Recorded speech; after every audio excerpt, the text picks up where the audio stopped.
大罢免第二阶段人数特别收煞咯。罢免国民党立委罗志强的国民团体今仔送件，计共是有36398份的连署数哦，达成率是156%。罗志强是表示尊重，嘛讲伊准备要上街头去宣讲。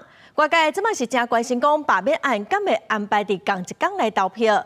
中选会主委李进勇是表示讲，这爱看成案的时间，才有法度来做决定。替一箱一箱的连署书清雨伞，避免落雨淡去。国民团体发起罢免国民党立委罗志强，初次送件2阶段的连署书，宣布收到36398份连署书，达到底限的156%。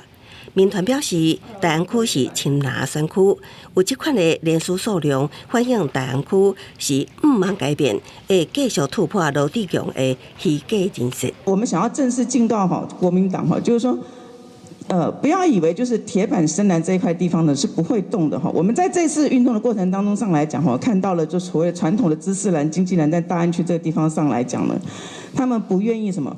再被现在的国民党支流代言，尊重罢团的公民权利，谢谢。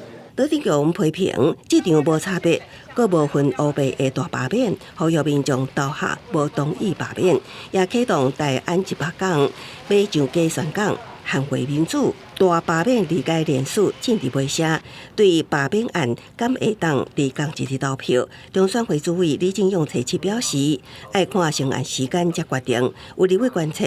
办理罢免投票爱开偌济经费？一个案子，我们如果是抓1700-800万，中选会的年度预算没有办法去预料，是不是从行政院的第2月预备金来？所以一定要申请行政院来动支第2预备。好，那针对国民党、民众党提出反戒严、反废死的公投案，有意将公投案罢免案。李进勇表示，今年公投日定伫8月23，也不过罢免案的成立无法度有了。虽然法律没有规定说可以合并，但是有没有可能合并在一起，我实在是没有办法做逆料。另外，罢免2阶连署送件，传出用笑诈骗的证据。李进勇强调，中选会有查核的一套标准，强调用笑娘是误传，也是有意散布的错误假信息。公视新闻采访报道。